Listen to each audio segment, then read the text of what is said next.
Well, good morning and welcome to our midweek connection as we expand to both our YouTube and Facebook audiences at the same time. Hopefully, you're able to join in the conversation by just chatting along in the chat box and comment section. And I hope as you watch our church history part two, it will continue to bring back memories of long ago, but it will also give you hope of a new normal or a brighter future, whatever you want to call it, after all of this is done, because we know that we want to be able to connect together and just to be able to know that some of our history was founded on those connections and will happen once again after all of this is over. So sit back with your favorite drink and enjoy and allow for God to just bless you this morning as we continue to connect. Now, you've been quiet this whole time. Yep, just enjoying. Just enjoying it? Maybe I've learned over the years to shut my mouth. Oh, I don't know about that. No evidence of that? No, there's no evidence of that. No, I was thinking, because we weren't talking too long ago, because we had that Youth for Christ guy in, about how there used to be a drop-in for youth. Now, was that when you were a young person? Yes, I helped run it when I was a young person. There was a house next door. Yep, it was in the grass strip between the drugstore and here. Brian Graham owned it and graciously let us use it. I don't even remember if we paid for it. I don't think we did. And a gentleman named Joe Moniz, who was a pastor up in the Ottawa area, and Joe LaFontaine, who was a very and who had quite an interesting background. Don't we all? Mafia kind of background. Yeah. Oh, even more interesting. Oh yeah. No, it's like that's an understatement. Like he told a story that started. He says, "I knew I was in trouble when they brought me in a room and they hadn't cleaned up the blood stains yet." Yeah. He actually made a trip to our police station here and turned in all of his guns once. Oh wow. Yeah. So I haven't had contact with those gentlemen in a long time, but we ran this drop-in center that reached out to kids in this town. They came in and we literally played songs on the stereo, very similar to what you're hearing now. The whole idea is we spent time with them. Yeah. And I was one of them. Yeah. I was the same age as them, but I was helping to do it. And yeah, we'd open up as many hours as we possibly could, and people flocked to it. Yeah. And they sat and sang these Christian songs that they didn't know. They learned the words. Frogs and butterflies. Yeah, Barry McGuire's Bullfrogs and Butterflies. David Meeks. And yep. And we'd have some pop and whatever there from time to time, and just a matter of making connections. Yeah. Really is all it was. Some of the people that have come through this church, and I mean, I was driving down the road and I saw a motorcycle, a biker, right? And on the back it said Queensway, or the front or whatever. And I went, Queensway, they're still alive. Like, Queensman. And it reminded me of Queensway's a church. Yeah, that's another story. Yeah. I'll have to tell that. That's a great Ursula story. Oh, okay. I'll ask Ursula. Yeah. Well, but it reminded me of the Queensman is a biker gang, and Jim Geiger. Do you remember him? Mm-hmm. Right. Jim Geiger was a former Queensman, and so I was telling you the other day of some of the interesting weddings. Now, back then, according to how things were, if you hadn't been married yet, you could still get married in the assembly. And so, but this was a couple that had been together for a long time, and they decided, well, it was about time to get married. And so we do the wedding in the church, and of course, it was kind of an interesting collection of people at the reception. Let's just put it that way.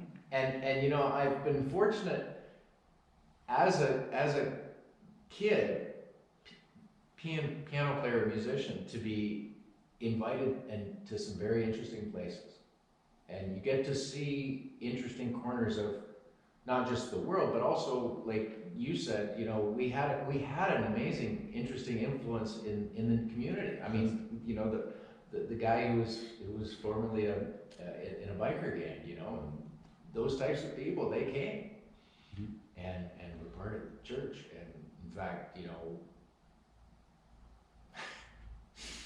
the Queensway story I'll tell you another time. But the punchline is, we arrived early, and I'm playing on the organ, and there's nobody in the room, and I'm looking at Queens.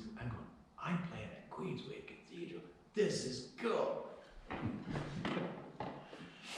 Yeah, the connection with the community is probably where I was going with that. And is one of the most important aspects that this church could ever have. Like, lately, it's been carnivals in the recent years, and that's, I guess, what brought you back. Yes, this is one of the first events we attended coming back when I came back this way.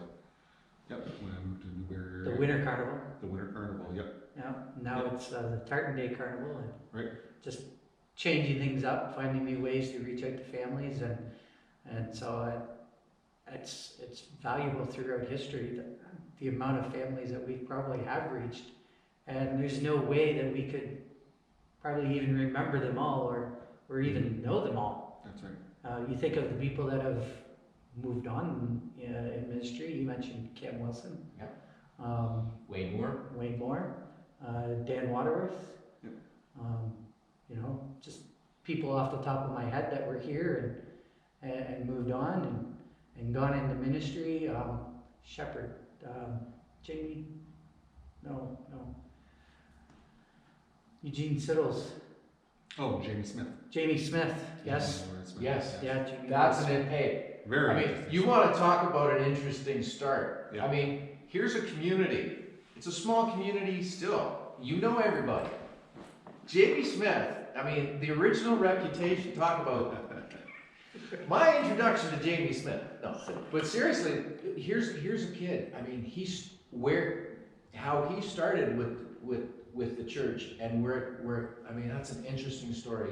You should have him come and tell it, because I mean, it was. I'll never forget realizing how much he had changed when we did a hockey team for a while at the arena, and there was a little scrap broke out, and Jamie was part of it. He didn't clean his clock, because Jamie could clean his clock. Jamie wouldn't fight him, and that showed me, wow, a lot of difference. Yeah. And then he connected with Lori, and that was an interesting story in itself. But they went on to a wonderful ministry of the super bus and different types of ministry. Yeah, and puppets and And I mean, Lori was just such a gentle person, right? And you're thinking, because I remember when they first started hanging out, we're like, "Don't do it, Lori! Don't do it! We know who this guy is. We know who he is." I mean, you want to talk about believing in your faith? We're like, we believe in this faith thing, but we still don't want to, you know, and yet. History has shown, and this is the thing about trust, you know, you realize over decades when you see how lives have been changed and what they've done. I mean, Jamie Smith, there's a life change through this building. Yep. All probably because we leaned on Christ. And I mean, we remember we used to have gym nights. Remember those? Yes. Right? We reached out to a lot of people. Gym nights. I mean, that was a big deal. We had the gym open and had the kids all come. Yeah.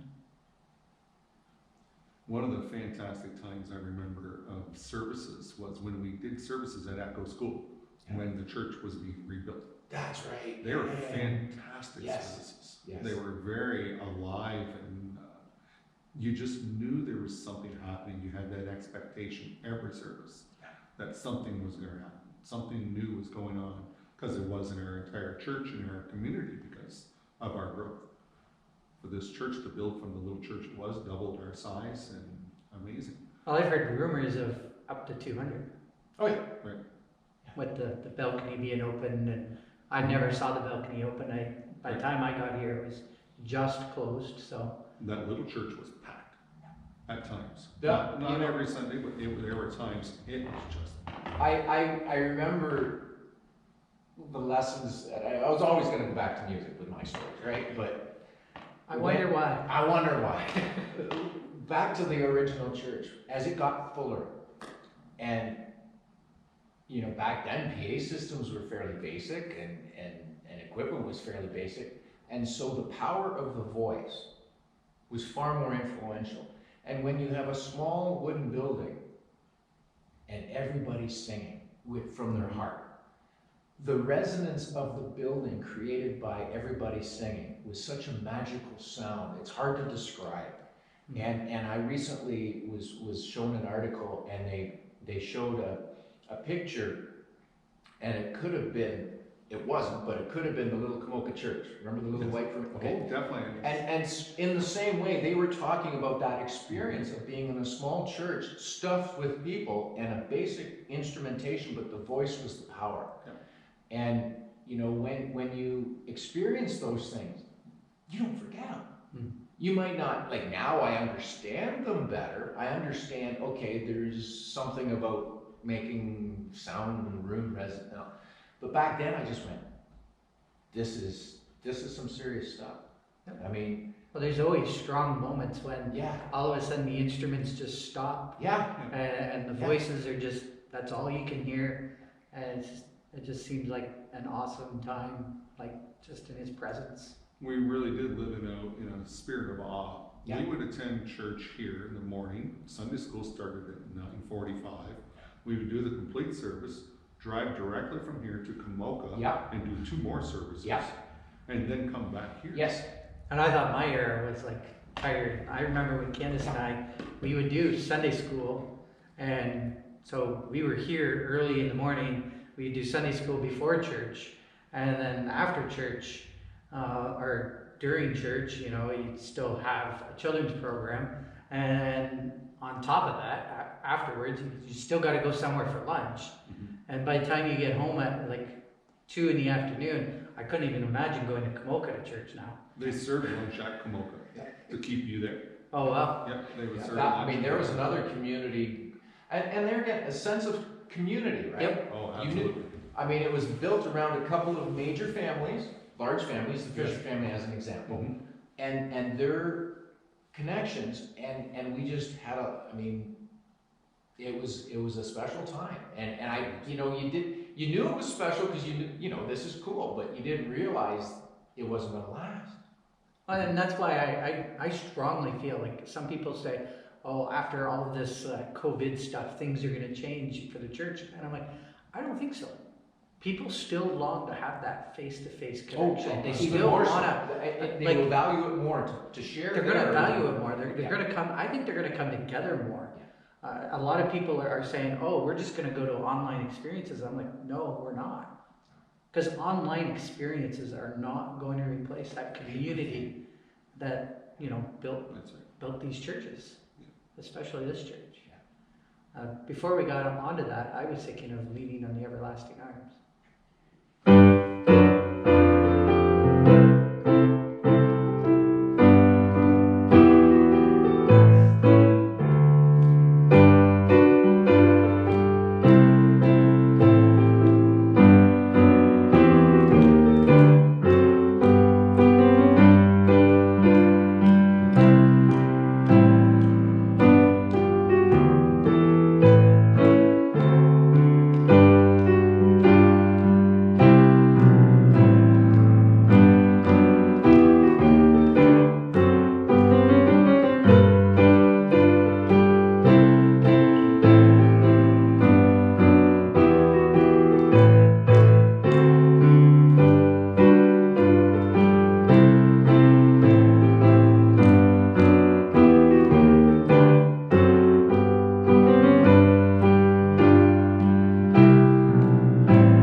So what would you say is your favorite all-time moment in this church?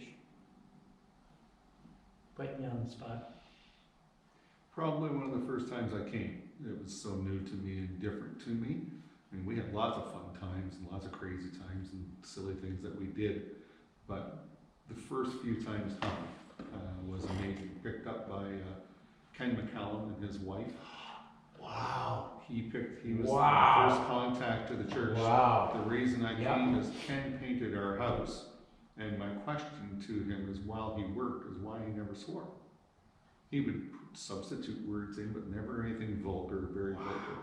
And he turned that right into mentoring me into the church. And I actually went around with him to hospitals and stuff and handed out some of the toys that he made. He made these toys.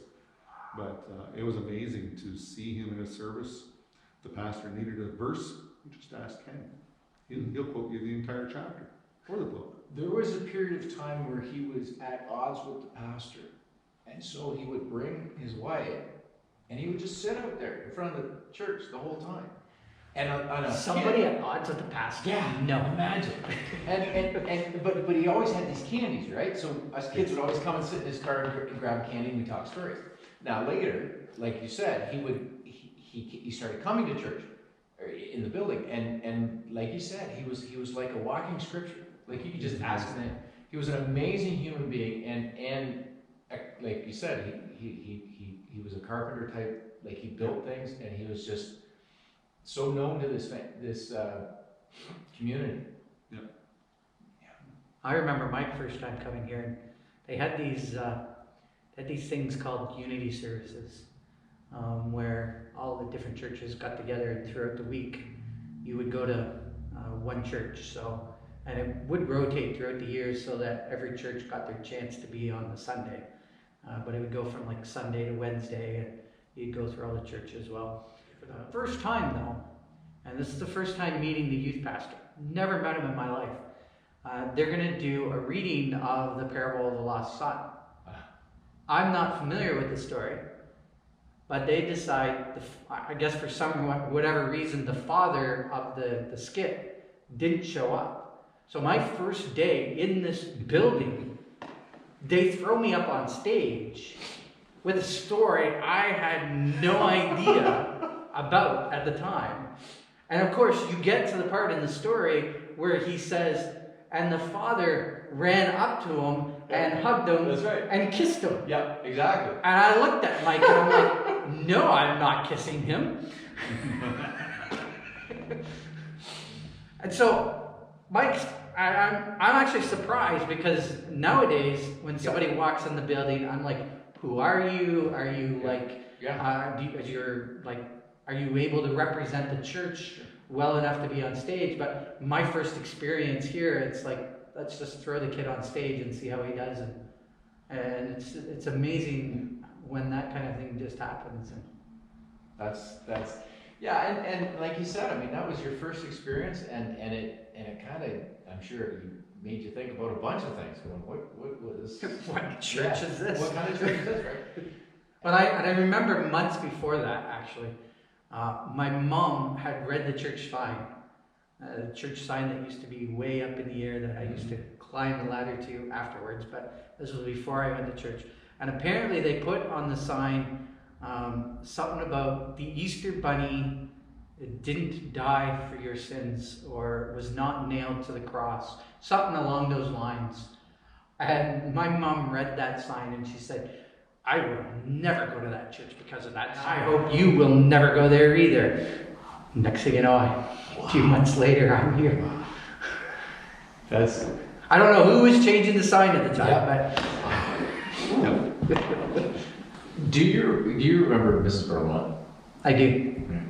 Her husband was a very interesting person, and most people didn't get to meet him. No, I didn't meet her husband. But I'm thinking back to a point I made before. But you know, sometimes we have idolized some strange people in this current society.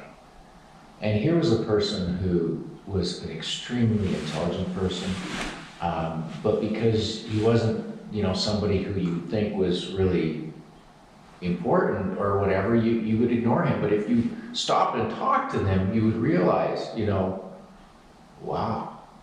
And I'll give you an example how when you not just deal with the people that attend your church, but their family, how you open you up to a great experience. Like back then, people used to go to other people's houses on Isaac, even if you didn't know, Yeah. And so, as you might have heard, my father had a repair shop, and he used to repair farm equipment, things like that. And at one point, Mr. Berlemont brings in this contraption. And this was in the early 70s. And we said, what is this? He says, well, I'm not very good at sports, and my eldest son, he's okay at hockey, so I thought I'd make him this machine. And he had built a machine that passed pucks. And it was an elaborate machine. And you go, this guy's a mechanical genius.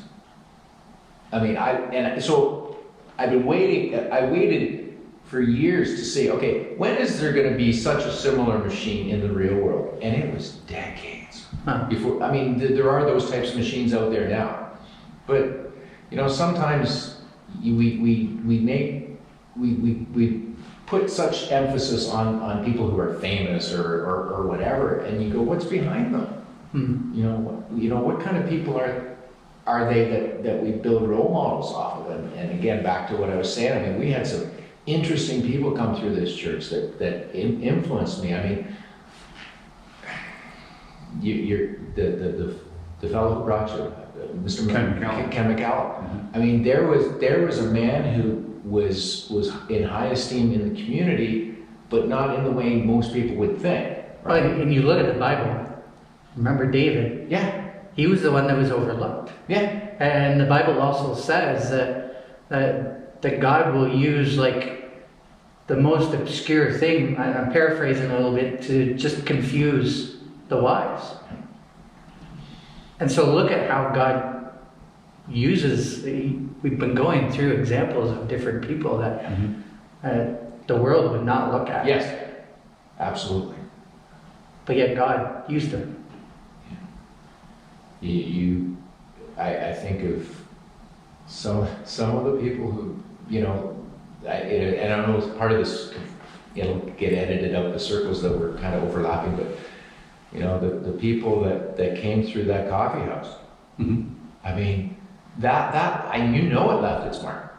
Mm-hmm. I mean, some of them we know, but there's others we don't even know. Yeah. Right? Yeah. I mean, I saw a video from Sean yesterday. He lives in the States, and he's now got some Parkinson's, and he was on a PBS show on the subject. And I'm thinking at one point he was just some kid we picked up for Sunday school. Mm-hmm. Right? Yeah. Here's God using them on a national level. PBS. Yeah. And not even Canadian, American. America, well, that's right, America. Yeah. I think one of the things that was the hugest influence on me was the love and the tolerance. As I was not an easy person when I first came to the church. I went out of my way not to be an easy person. I still do. But the tolerance and the love that was given right through all the leadership. I think of my first Sunday school teacher, Almina Woods. What a gentle heart. What an amazing person. Yes. And then all the Sunday school teachers right up through, and the pastor himself. My first message that I delivered at the church, I had a whole bunch of material that wasn't biblical in it. And he was so graceful in how he dealt with it. He could have said, no, that's not how that reads, and showed me and pointed. He didn't do that at all. He was graceful and put me on the right track to it. And I wouldn't have learned had he not done it that way. If he just slapped my hand correcting me, I would have just said, beep. I'd walk away. I probably wouldn't even done the message. But because of the grace that was shown, it was a big difference. And that is it's a great testimony for this church, because I think a lot of the pastors that have come here have been first-time pastors. Mm-hmm. They've made their mistakes, but the congregation has always been, gracious in those mistakes and loving the pastor as much as the pastors tried to love the congregation. And you were thinking, as you were talking about that, I was thinking there was this moment where I thought I wanted to be a pastor. I was probably called at the point and just kind of ran from the calling at first. You know, God calls you to certain things and you're like, no, and you run away. But I was thinking I was called at the time, and it was, again, going back to Paul Carroll, because he was my first pastor. I want to say he was probably the most of the influential on my life during the time at this church. Sorry to all the other pastors that I might have just offended. But there was this moment where he took his old Bible and he had bought a new one, and he wanted me to take his notes and everything that he had highlighted and circled, and he wanted me to transfer it to the new Bible. So I did all that. I diligently, and the end of the story is I handed him the new Bible when I was done, and he handed it back to me and said, "That one's yours." Wow. And what you would have learned. That's a Carol. And we've had great pastors, like there was Keith Neal after that, then there was James Reevy, and then there was, he was here a short time, and then Dan Corfield, and then me, and then you came back, and you're not a pastor. No. No, I never intended to. Never intend to be a pastor, but no. Living close to one is enough. And I'm in my 12th year. I've discovered 12 years. 12 years. I was just like, wow. Just, it seems almost like yesterday when that moment happened, where Dan Corfield left, and I remember it was Ron Baker.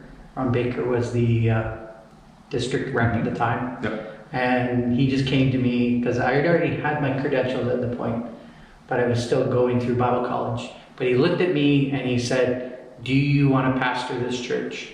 And I said, "No. I don't want to pastor my home church. I've been married here, the kids have been baptized here. You know, there's just way too much history, and the people know me as that snotty-nosed brat that always did wrong in youth anyways. Like, I'm looking at the you two individuals, I'm kind of thinking you guys were the same way." But anyways, I said no. And then they asked me if I wanted to be the chair of the board and the transitional pastor. And I said, okay, I can do that. So I went through this time of leading the church and the board with the help of, there was a man named Bruce Schwint. He came from Brantford, and he helped me out. And so we're going through this time, and the board sends Candace and I to conference to interview a pastor who we think is going to be the next pastor here. Nothing wrong with the guy. But just before I interview him, just in the middle of a worship service at conference, I just hear this loud voice, "You are the next pastor." Open my eyes, because I swore the person was right there. Open my eyes. Candace is already looking at me because she heard the exact same thing. And I'm like, what do we do with this? And so we decided in that moment, okay, we're going to go, we're going to interview the pastor. We're going to try and find something wrong with him, something to say, you know, don't interview the guy, he's a waste of time. Couldn't find nothing wrong. Had to bring him here. Said, okay, maybe the board will find something wrong with him. Nope. Right after that interview, the board's like, oh, we need to hire this guy. We need to, like, what are we going to pay him? And I'm thinking, what? God just told me. What did I hear? Like, did we hear wrong? And so we left it at that. We're like, okay, maybe we heard wrong. And so I sent the email to the guy going, okay, this is your salary package. This is, you know, we want to hire you. And then 2 days go by. I'm hearing nothing. All of a sudden an email comes back. He turns down the position. Shortly after that email, Ron Baker calls. And he goes, do you know why he turned down the position? I said, No, he never said, never gave a reason. He said, he told me the pastor of the church is already there. And it's amazing how we make those connections and how the Holy Spirit works all of it out. Even though we're like, we have no idea what we're doing half the time. Because it matters how much you love. Mm-hmm. And in the end, it matters how much you love the people you work with. And you can learn to love, and love grows over time. But there are certain parts of that just are. And my church journey has been interesting, but I never lost my love for the people here. Mm-hmm. And no, I can't look at the camera and say that. I mean, imagine what it was like for me to be talking last night and having somebody that's well known and in a very major music town say, but your love, the way you love is unique. Mm-hmm. And you show your love through music. And I learned that here, and that never went away. And when the chips are down, you call it back. Put a price on that, baby. You can't. There are things you can't put a price on, and I think if there are things that we learn in this time, that's one of them. It's the things that you can and can't put a price on. And there are things in our lives that are very valuable that in the open marketplace might not have any value at all. And yet to us they're priceless. And some of the people in this community are that. And you can't fake that. You can't. So, thinking of memories and thinking of all that love, what is the one song that comes to your mind that Glencoe's song. Glencoe's song? Let me think. As you're thinking about that, you should have seen when I announced to the board that I was submitting my resume. Carmen Garrison, I know, was on the board, Yeah. and I'm pretty sure Alan Douglas was on the board. He's put on every single board since he was old enough to be a board member, I think. Pretty much, yeah. And then probably Jim Reith. Yeah. I might get that wrong, but I just remember as soon as I told them, their faces they all went white as a ghost. And they didn't ask any questions. They went right into a prayer meeting. They're like, we just need to pray about this right now. Mm-hmm. So a board meeting turned into an hour long, just a prayer meeting. And some of the things that I've experienced in this church, like I talked to a really important person this week from my family, and we talked about our lives, our family, and how it relates to the church. And there are things that we experience that you can't explain, you can't deny, and you have to recognize and appreciate. And those stick with you. Mm-hmm. Those moments, I mean, yeah, you can kind of put them in a book or read them in a book, and it sounds good on paper, but when it's a spontaneous prayer meeting, Yep. right? Those are the ones that really matter. Those are the ones that have lasting impact. Those moments that change the trajectory of people's lives. And there always is that moment, and sometimes people recognize those moments when they happen. But, I mean, the story of you being here, and I mean, one of the reasons I was happy to come when asked was because when the chips were down and things were pretty much at their lowest, the one person who did show up was Pastor James. That's what we called it in. Yeah. And you know what I'm talking about. Mm-hmm. You don't forget that. No, you don't forget it. You No. don't forget that. I know, and Mark can probably testify the same thing. We've all had times when our chips are down, and Yeah. there's always been that one person Yeah. that you just never forget, and it's ingrained in your mind.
just going to hit the pause button on that because we still had a lot more to the conversation.